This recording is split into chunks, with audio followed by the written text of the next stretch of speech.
कंपनादि 700 मुनिराजों की, विष्णु कुमार मुनि महाराज की, वात्सल पर्व रक्षाबंधन पर्व की, आचार्य गुरुदेव विराग जी महाराज की, आचार्य श्री विशुद्ध सागर जी महाराज की।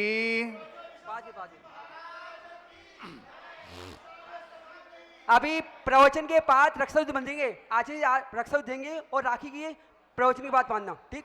प्यारे बंधो, आज का पर्व वात्सल्य का पर्व और सभी जानते हैं।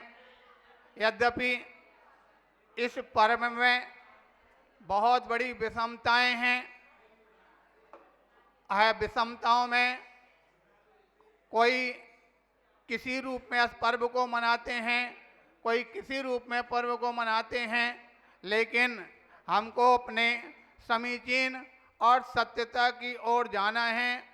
हमारा समीचीनता और सत्यता क्या है, जब हम इसको आगम के परिप्रेक्ष्य में जानने की कोशिश करेंगे तभी हमारे लिए यह पर्व मनाना सार्थक होगा। किंतु हम आगम के परिप्रेक्ष्य में ना जाकर के और खाली लोक रीति और लोक व्यवहार की प्रक्रिया में चले जाएंगे तो हमारे लिए उसका मनाना और ना मनाना कोई उसका लाभ प्राप्त नहीं हो सकता है। इसलिए प्यारे बंधुओं, हमको इस सत्य को समझना है कि घटना कहाँ से प्रारंभ हुई और कहाँ तक पहुंची। आपका ही यही मालवा प्रांत, कहीं बाहर से घटना प्रारंभ नहीं हुई थी। आपके मालवा प्रांत से ही प्रारंभ हुई थी। कहाँ से?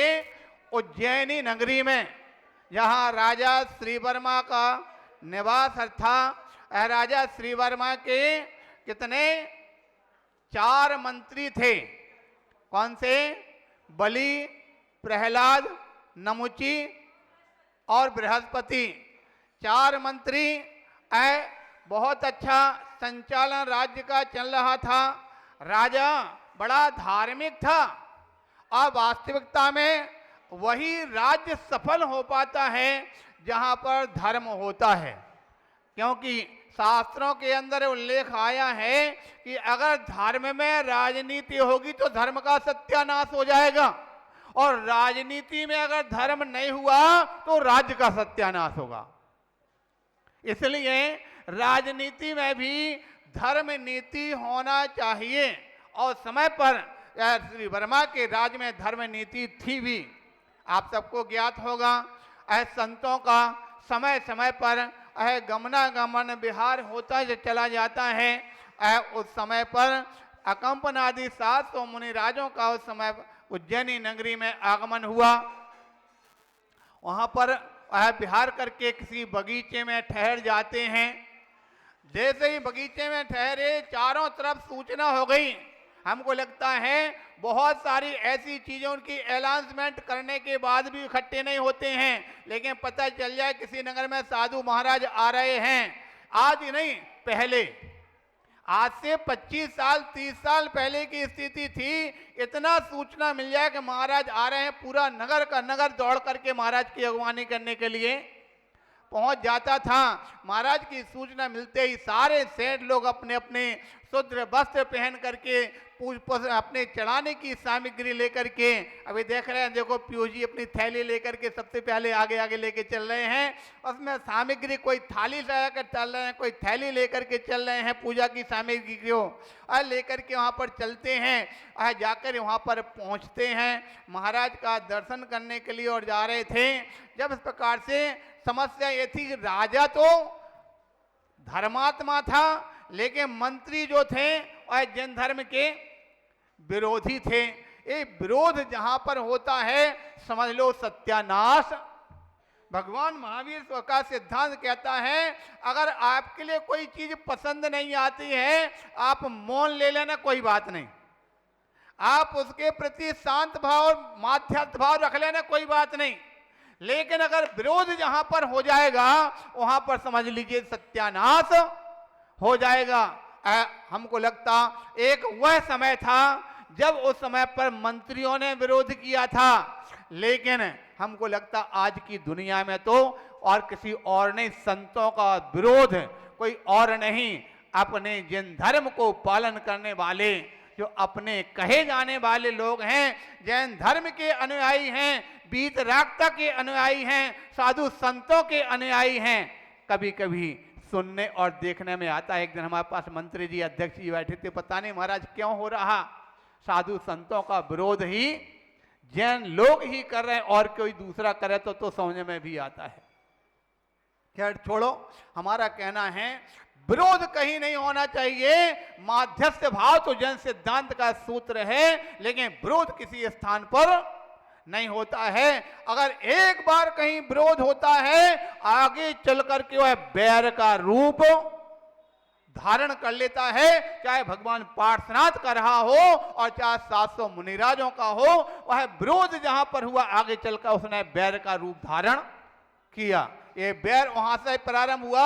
मंत्री उस समय पर नहीं चाहते थे, लेकिन राजा वहां पर जाके अपनी प्रभावना के लिए भगवान भगवत भक्ति, संतों की आराधना करने के लिए वहां पर पहुंचते हैं। अनेक नगरवासी वहां पर पहुंचते हैं। मंत्रियों ने राजा के लिए भड़काना प्रारंभ किया। मंत्रियों ने राजा के लिए अनेक प्रकार से विपरीत विरोध की बात करने वाले, भाई ये कुछ नहीं जानते हैं, अज्ञानी हैं, नग्न रहते हैं, नहाते नहीं हैं, अधूर करते अघोरी हैं, गंदे रहते हैं इत्यादि अनेक प्रकार से। लेकिन राजा के मन में कुछ भी नहीं आया। अंत में जब वहां पर पहुंचते हैं तो समय पर देखा अकंपनाचार्य महाराज के लिए उस समय पता नहीं मन में एक आकाशवाणी इस प्रकार से हुई कि कोई ना कोई अनिष्ट होने वाला है। उन्होंने अपने सारे संघ को आदेश दिया, ध्यान रखना आप सब लोग मौन रहेंगे, किसी से कुछ भी बोलेंगे नहीं। हमको लगता कितने बड़े आज्ञाकारी रहे होंगे उस समय के साधु। एक नहीं, दो नहीं, 700 साधुओं को आदेश मिलते पूरे के पूरे गुरु का आज्ञा पालन करके सभी मौन हो गए। हमको लगता आज के जमाने में 700 की बात तो बहुत दूर है, 7 साधु अगर संग में हो तो 7 को भी संभालना, उनको इस प्रकार से आदेश पालन करवाना, करना बहुत बड़ा टेढ़ी खीर है। क्या हुआ तो बात चल रही थी, वहां पर सबने आदेश का पालन किया। इत्तेफाक से एक महाराज जो थे सागर सेन महाराज, उस समय पर जो आदेश दे रहे थे महाराज लघु शंकर चलेगा, वो आदेश को नहीं सुन पाए और थोड़ी बात आए आहार चर्या के लिए निकल गए। वह जाकर राजा पहुंचते हैं तो वह जाकर के राजा श्री वर्मा ने सबको साधुओं को प्रणाम किया, नमस्कार किया, कुछ पूछने की बात की। सब लोग अपना ध्यान लगा करके बैठे रहे, किसी ने अभी कुछ भी नहीं कहा। अब तो मंत्रियों को और अधिक मौन अवसर मिल गया और उन्होंने कहा देखो महाराज, आप इतने बड़े नगर के राजा होकर के आपको किसी ने हाथ उठा करके आशीर्वाद भी नहीं दिया। अरे बिल्कुल गूंगे हैं, इनको कुछ नहीं, मौन यहाँ पर ढोंग बना करके बैठ गए, इनको कुछ आता जाता तो है नहीं। इस प्रकार की बात वह हुई। फिर भी राजा श्री वर्मा ने कुछ भी नहीं कहा, शांत भाव से वहां से अपने स्थान की ओर वापस आने लगते हैं।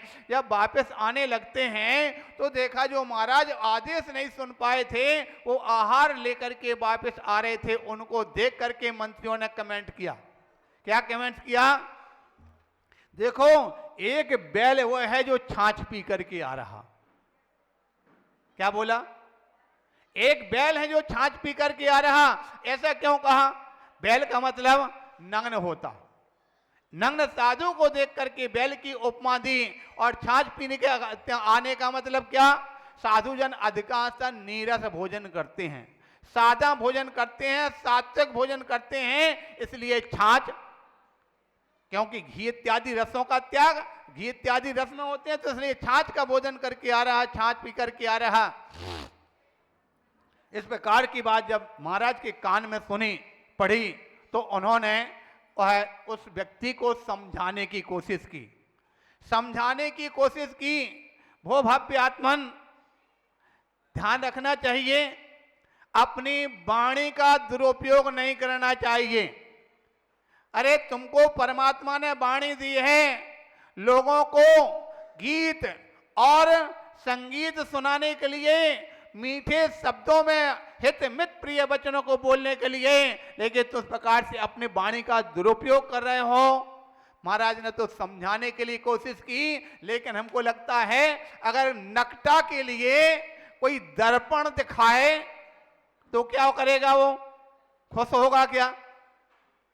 जिस नकटा का मतलब जानते, जिसकी नाक कटी हो उसको बोलते हैं नकटा, और नकटा के लिए कोई दर्पण दिखाए तो क्या लगेगा, अच्छा देखो हमारी नाक कटी इसलिए हमारी नाक कटी को दर्पण। शायद वहां उन नकटों को यही हाल हुआ, उनको अच्छा कहने पर भी वो भड़ गए। वो तो बहुत होशियार बनता है, तू बड़ा ज्ञानी बनता है, तुम्हारे लिए शिक्षा देता है। अरे हम 4 मंत्री हैं, राजा का पूरा राज्य का संचालन करते हैं, तो अज्ञानियों का हमारे लिए शिक्षा देता है, और भड़क गए वो। तो उन्होंने कहा बड़े अज्ञानी और ज्ञानी की बात नहीं है, हमारा तो ये कहना है कि इंसान की इंसानियत यही है, जो इंसान है और इंसान के प्रति इंसानियत का व्यवहार करे, तब तो समझ लेना वास्तविकता में वह इंसान और इंसानियत का व्यवहार न करे तो इंसान नहीं कहा जा सकता। इसीलिए 499 के स्थान पर कथन किया गया है, अरे पत्थर जो रखा अहम का, क्या करें गलता नहीं। पत्थर जो रखा अहम का, क्या करें गलता नहीं। सब दिए तो जलते, मन का दिया जलता नहीं। अरे देखते ही देखते ढल ना जाए कहीं जीवन की सांझ। सबका पता तो मिलता पर स्वयं का पता मिलता नहीं।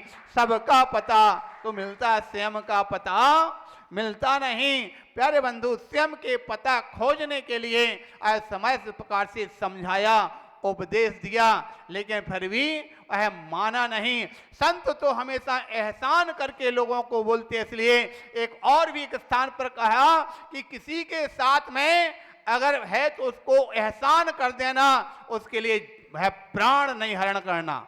जिसको प्राण हरण करता है समझ लो उसका कुछ भी नहीं बचता है। उस समय पर तरता वार्ता हुई, अंत में वो 4 मंत्री मुनिराज के द्वारा परास्त हो गए, वह जवाब नहीं दे पाए। उनके अंदर वह कसाई की अग्नि जल उठी और रात में उनको नींद नहीं आई। रात में प्लान बनाया अपन सुबह चल करके इनको, रात में चल करके इनको मारेंगे। महाराज अपने संग में पहुंचे, गुरुदेव ने से अपनी घटना सुनाई, लेकिन गुरुदेव ने कहा तुमने सत्यानाश कर दिया, पूरे संघ को आपत्ति में डाल दिया। क्यों? बोले इस प्रकार से तुम्हारी वार्ता के द्वारा पूरा संघ आपत्ति में डल जाएगा, गुरुदेव का प्रायश्चित दीजिए।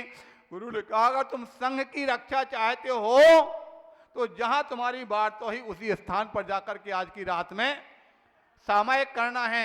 गुरु आज्ञा मान करके वहां पर खड़े होकर के ध्यान लगा लेते हैं, सामायिक करने के लिए बैठ जाते हैं। रात में 4 मंत्री आगे पहुंच गए मारने के लिए।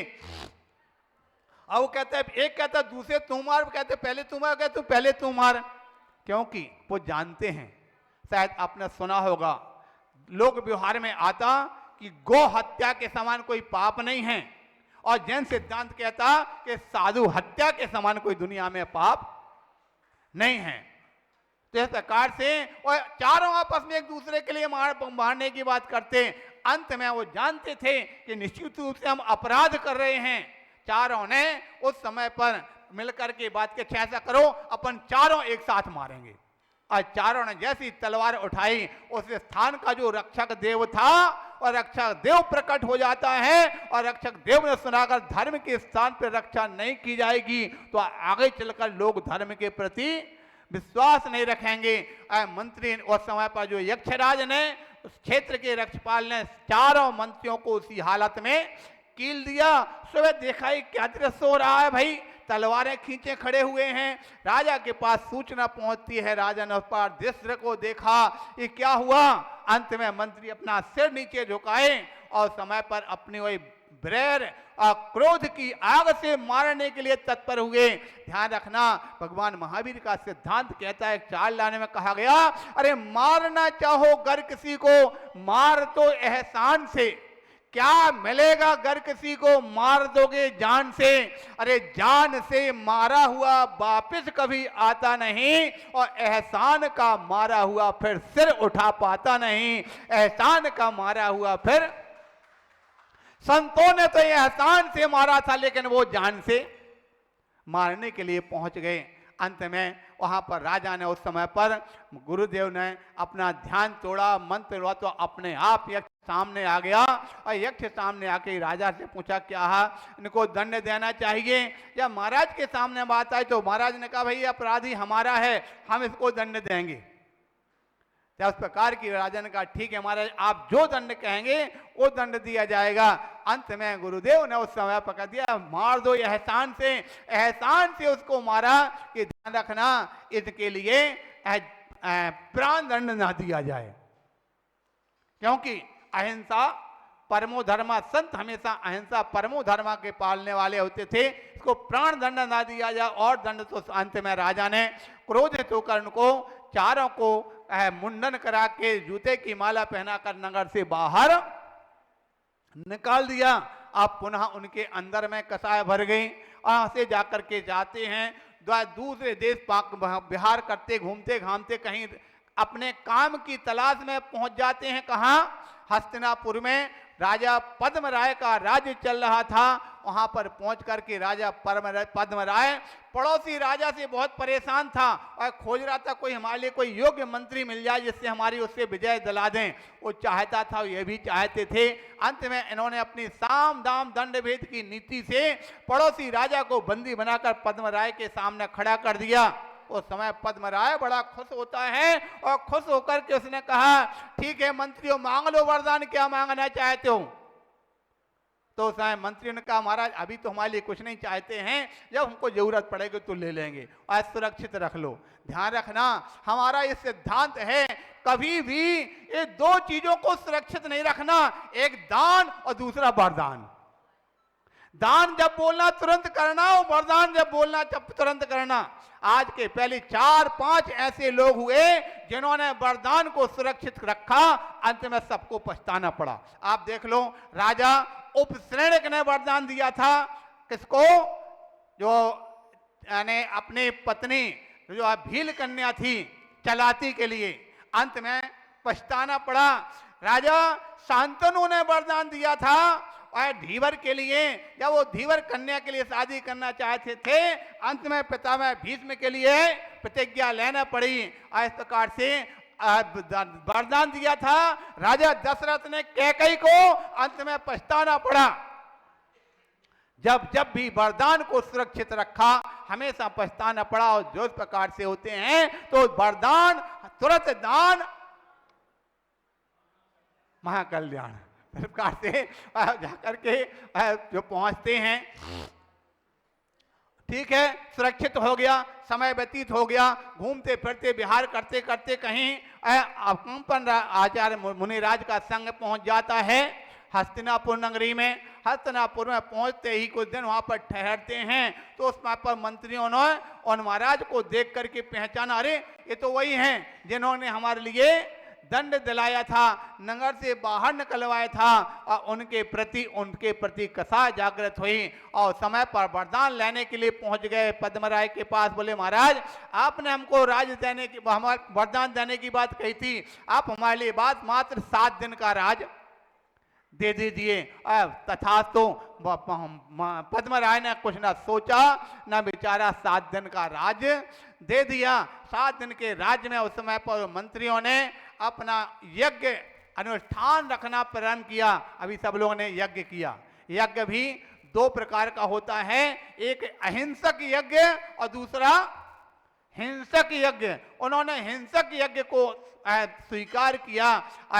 अग्नि जला करने प्रकार के जानवरों के कलेवर सड़े गले पदार्थ को उसमें डालना प्रारंभ किया, जिसकी बदबू से और चारों तरफ मुनिराजों को एक बाड़ी के अंदर बंद करके वहां पर रखा तो आगे निकल नहीं पाए। उपसर्ग सहन करके वहीं अपनी ध्यान लगा करके बैठे रहे, उनके कंठ अवरुद्ध हो गए। जैसे 7 दिन तक उपचार चलते चलते चलते चलते वहां पर जब कहीं विशेष घटना होती है तो उस समय पर मनुष्य तो पीछे हट जाते हैं, लेकिन देवों के द्वारा उस समय पर धर्म की रक्षा हमेशा, आज जितने भी अतिशय क्षेत्र हैं वो तुम्हारी बदौलत नहीं, देवों की बदौलत हैं। देवों के द्वारा अतिशय दिखाए गए, इसलिए अतिशयकारी क्षेत्र घोषित कहे जाते हैं। उस समय पर जैसे ही वहां पहुंचते हैं धरणी भूषण पर्वत पर, तारा कंपित हुआ। पुष्पदंत क्षुल्लक जी ने उसमें देख उसको आदेश मिला महाराज का, देखो तारा कंपित हो रहा है, कहीं उपसर्ग हो रहा। महाराज ने कहा उपसर्ग हो रहा, कैसे हो रहा? तो अवध ज्ञानी महाराज सागर मुनि महाराज ने, सागर चंद मुनिराज ने आदेश दिया, हस्तिनापुर में मुनिराजों के ऊपर अपसर्ग हो रहा, तो उसका निवारण कैसे होगा? तो महाराज ने बताया कि विष्णु कुमार मुनि महाराज हैं, उनको रिद्धि प्राप्त हुई है, रिद्धि के माध्यम से उसका निवारण कर सकते हैं। क्षुल्लक पुष्पदंत जाते हैं विष्णु कुमार मुनिराज को, उनसे निवेदन करते हैं ऐसा ऐसा उपसर्ग हो रहा, उसका निवारण आपके द्वारा हो सकता है। मुनिराज वहां पर पहुंचते हैं, बटुक का वेश धारण करके वहां पर पहुंचते हैं और जाके भिक्षा मांगते हैं मंत्रियों के सामने। बोले हमारे लिए राजन, बोले भिक्षाम देही, बोलो क्या भिक्षा मांगना चाहते हो? या भिक्षा मांगने की बात आई तो हमारे बोले बस ज्यादा नहीं, हमको तो 2.5 पग जमीन अपने पैर से चाहिए। बोले ठीक है, 2.5 पग में क्या होगा, आप तो कोई एक आश्रम के लिए एक प्लाट ले लो। बोले नहीं नहीं, हमको तो 2.5 पग अपने पैर से नाप करके चाहिए है और ज्यादा हमको परिग्रह के करना क्या है। 2.5 पग जमीन के लिए उन्होंने हाँ तथा तो बोले ऐसा नहीं, आप संकल्प करो, गंगा जली उठाओ। बोले ठीक है, गंगा जली उठा करके संकल्प किया, जो आप मांगेंगे तो देंगे। आज स्वीकार करने के पश्चात अब उन्होंने अपना रूप दिखाना प्रारंभ किया। क्या? विक्रिया रिद्धि प्रारंभ की और बढ़ना प्रारंभ किया। एक पैर तो जाकर के मानसोत्तर पर्वत पर रखा और दूसरा जाकर के कहां पर? सुमेरु पर्वत पर। 2 पग में पूरे जम्बू द्वीप को माप लिया। अब तीसरा पैर कहां रखें? कोई स्थान नहीं बचा।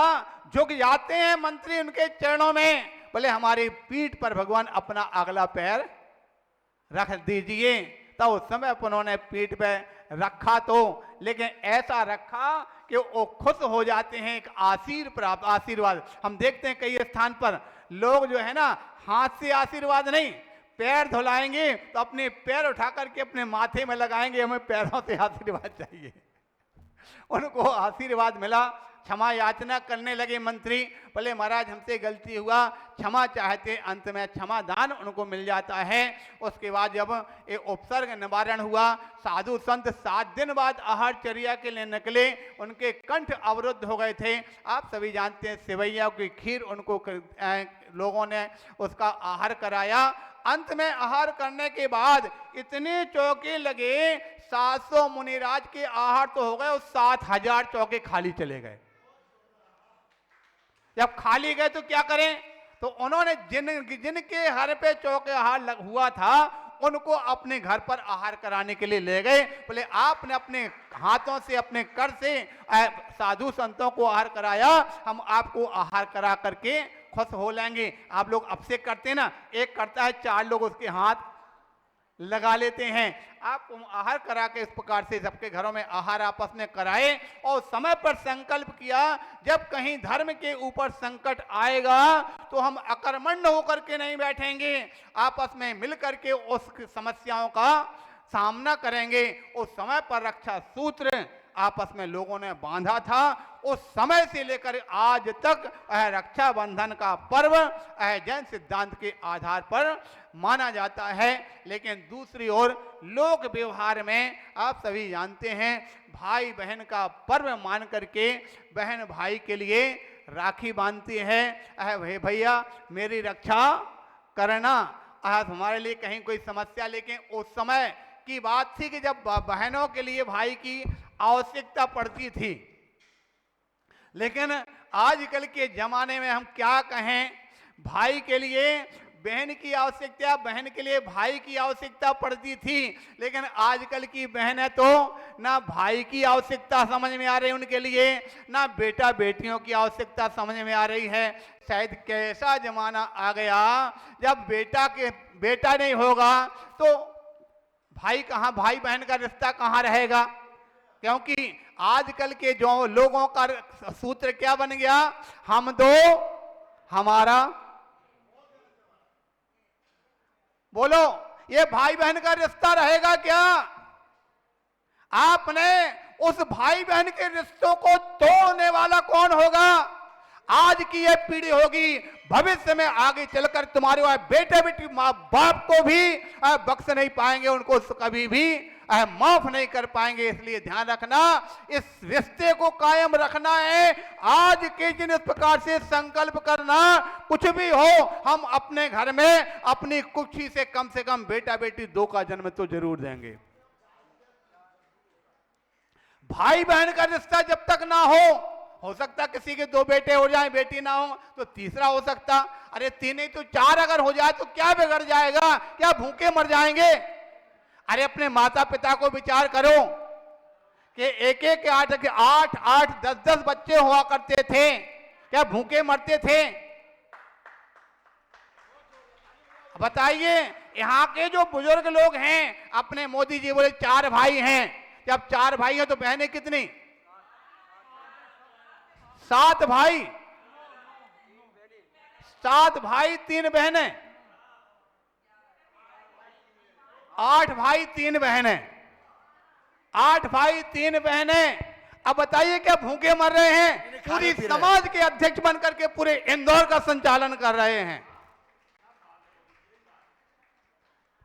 सुन करके 4 की और 2 की बात महिलाएं पर हे भगवान ऐसा करने लगती। अरे भगवान काकन ले, भगवान कौन सी आपत्ति पड़ गई भाई? तो कम से कम आज के इस अवसर पर हमारा तो एक ही सिद्धांत, एक ही आदेश, एक ही संदेश है कि कम से कम भाई बहन का रिश्ता आगे चल करके निभाना। ताली बजाना जोरदार अनुमोदना करते हुए।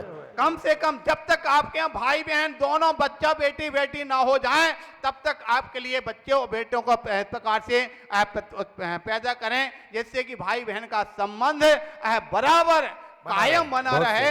और इससे हमारा आज के इस अवसर पर हम यही संदेश देना चाहते हैं। कहने के लिए तो बहुत समय आगे अधिक बढ़ रहा, कहने को बात है कि अगर आपने इस बात को स्वीकार नहीं किया, आगे चलकर आपका बेटा जब उसको बहन नहीं मिलेगी तो कोसेगा, धिक्कार हो माता पिता, तुमने हमारे लिए बहन पैदा नहीं की। और बेटी अगर होगी उसको भाई नहीं मिलेगा तो धिक्कारेगी तुम्हारे लिए, क्या धिक्कार हो तुम्हारे लिए, तुमने हमारे लिए भाई पैदा नहीं किया। प्यारे बंधु, इस अवसर पर हमारा कहना बुरा तो नहीं लगा? नहीं महाराज, बस यही तो सबसे बड़ी कमजोरी है, बुरा लगना चाहिए। हमारा कहना बुरा लगना चाहिए, क्योंकि जब बुरा लग जाता है तो सीधी बात है, बच्चा स्कूल जाएगा, अपना होमवर्क करके नहीं जाएगा और टीचर उसकी सब मित्रों के सामने पिटाई कर देंगे तो दूसरे दिन क्या करेगा? होमवर्क करके लाएगा। उसको मित्रों के बीच में बुरा लगा था ना, इसलिए बुरा लगना चाहिए कि आज महाराज ने कहा अगर नहीं करें आगे दूसरे महाराज बोलेंगे, आगे तीसरे महाराज बोलेंगे, आगे पंडित जी बोलेंगे, आगे ब्रह्मचारी लोग बोलेंगे। इसलिए बुरा लगना चाहिए, लगना चाहिए। बहुत बढ़िया। चलो खैर जो भी हो, आज इस अवसर पर खैर जो भी आज इस मंदिर में बैठ करके भगवान के सामने बैठ करके हम अपनी तरफ से कुछ नहीं कह रहे, हम तो भगवान महावीर की बात करते हैं। आपसे पूछना चाहते, बोलो ये भगवान आपके मूलनायक आदिनाथ हैं, इनके कितने बेटे बेटियां थे? 2 रानियां, 2 बेटियां और 101। बताओ कितने पुत्र थे इनके? 101 के नाम पे घबराए नहीं। 103। नेमिनाथ के पिताजी कितने भाई थे? 10 भाई थे। 10 थे। समुद्र विजय इत्यादि 10 भाई थे। जितने भी तीर्थंकर हुए हैं सभी के कहीं किसी के भाई कितने से कहीं किस प्रकार से 5, 10, 15 बार कितने प्रकार से भाई हुए हैं। तो क्या वो भूखे मरे क्या? नहीं उनके मरे। कुछ नहीं मिल पाया क्या? ध्यान रखना, प्रत्येक जीव अपना, बल्कि हमको लगता है जो बड़े आज देखा जा रहा, जिसके परिवार बड़े हैं, सबसे ज्यादा अगर लोगों में उनकी इज्जत सम्मान, और हमको लगता है लोगों के बीच में अगर कहीं किसी स्थान पर कोई समस्या आती है, दूसरा कास्ट का व्यक्ति है जिसका अगर एक भाई होगा ना, कोई अड़ोसी पड़ोसी कोई उसको दबा करके वो अपना छीन लेगा। क्या बात लेकिन है। 4 भाई जिसके हैं, 4 भाइयों के 8 बच्चे हैं, 12 लोग खड़े हो जाएंगे, सामने वाले की हवा खसक जाएगी, दूर भागता फिरेगा, अरे भैया उनके यहाँ पर पंगा नहीं लेना। समझ में आ गया? इसलिए कहने का तात्पर्य है वास्तविकता में और दूसरा बात, अगर ऐसे ही ऐसे चलता रहा, आगे चल करके समाज नहीं रहेगी, लोग नहीं रहेगी, तो तुम्हारे मंदिर कहाँ रहेंगे, तीर्थ क्षेत्र कहाँ रहेंगे। उन तीर्थों की रक्षा अगर होगी तो लोगों से होगी, तुम्हारे पैसे से नहीं होगी, तुम्हारी संपत्ति से नहीं होगी, तुम्हारे और अन्य चीज़ों से नहीं। जब भी तीर्थ क्षेत्रों की रक्षा, समाज की रक्षा, धर्म की रक्षा अगर होगी तो लोगों से होगी। इसलिए लोगों को अपने जीवन में कुछ थोड़ी सी वृद्धि करने के लिए बहुत अधिक हानि हो चुकी, इतनी हानि जैन समाज में हुई उतनी अन्य दूसरे समाज में कहीं देखने में नहीं आई। और जैन समाज के लोग को तो कहते सबसे ज्यादा समृद्ध वर्ग है, सबसे ज्यादा प्रबुद्ध वर्ग है, लेकिन सबसे ज्यादा प्रबुद्ध और सबसे ज्यादा समृद्धों ने ही सबसे ज्यादा धर्म की हानि की है।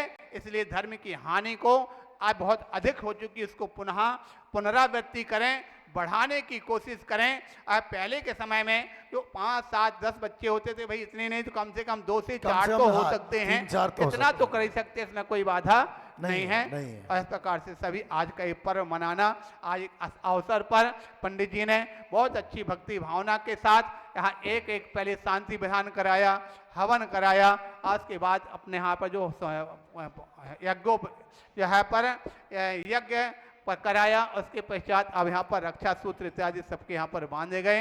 यज्ञोपवीत की महिमा आप सबको समझना, थोड़ी 2 शब्दों में बता दे रहे हैं।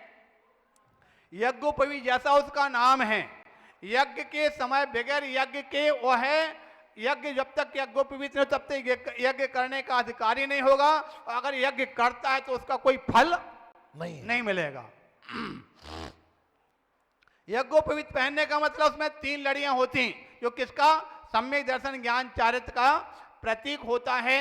और उसकी ज्यादा आप कुछ नहीं कर सकते हैं तो पहन करके गले में उसको रख सकते हैं। अब ऐसे जब कहीं बाथरूम वगैरह आ जाते तो कान पे चढ़ाते हैं, दूसरे जब कहीं टॉयलेट जाते हैं दूसरे कान पे चढ़ाते हैं। उसका मतलब क्या, क्योंकि आप सभी जानते हैं जब बाथरूम वगैरह जाते हैं तो जोड़ लगाना पड़ता, और जोड़ लगाने से उसके अंदर हो सकता है अनेक प्रकार की बीमारियां उत्पन्न हो सकते हैं, कहीं हाइड्रोसिल हो सकता है, प्रोस्टेट हो सकता है। ऐसी स्थिति में अगर कान को बांध करके रखेंगे तो बीमारी नहीं होती। आपने सुना होगा, डॉक्टर साहब बैठे हैं, जब कहीं इस प्रकार से हाइड्रोसिल इत्यादि बीमारी तो उसको कान में छेदन करते हैं तो उससे ठीक हो पाता। तो ये बीमारियां इन्हें उत्पन्न नहीं होती हैं। धर्म का सूत्र है, जैनों की पहचान क्या, रत्नात्रय का सूत्र है, यज्ञोपवीत जैनों की पहचान होता है। और ये यज्ञोपवीत पहन करके जब किसी का अंत होता है, यज्ञोपवीत उसको यहाँ पर मरण होता आसपास में डाल देते, झाड़ी पर डाल देते हैं। किसी जीव का मरण होता है, देव बना हो सकता है उस स्थान पर देखने के लिए आए और यज्ञोपवीत को देख करके सम्यक दर्शन को वाह क्या बात। प्राप्त करता है। अपने जीवन में क्या, मैं जैन था, अपने जैनत्व को पहचानता है और जैनत्व को पहचान करके देव बन करके सभी तीर्थों की यात्रा करने के लिए जाता है। इसलिए प्यारे बंधु, आज के इस अवसर पर रक्षा सूत्र, यज्ञोपवीत रक्षा सूत्र के बारे में आप सुन चुके हैं, यज्ञोपवीत के बारे में सुन चुके हैं। सभी अपने आपस में भाईचारा, वात्सल्य का भाव जगा करके, वात्सल्य सम्यक दर्शन का एक अंग है। वात्सल्य गुण, वात्सल्य निष्कांक्ष भक्ति, किसी प्रकार की आकांक्षा से रहे जो भक्ति की जाए, और निष्कांक्ष भक्ति कही जाती है। इसलिए अपना समय बहुत अधिक होगा, आगे की चर्चा अपन बाद में करते हैं। सभी इस पर्व को जो आज हमारे लिए बात रखी, पुनः सभी इस बात को एक बार और आदेश देना चाहते हैं, इस बात पर जो गौर करना, और धर्म की रक्षा करने के लिए समाज की हानि नहीं वृद्धि चाहिए है। तो इस प्रकार से आपका कल्याण, समाज का कल्याण होगा। बोले 1008 श्री आदिनाथ भगवान महाराज की। अरे चलेंगे यार, अभी बोलो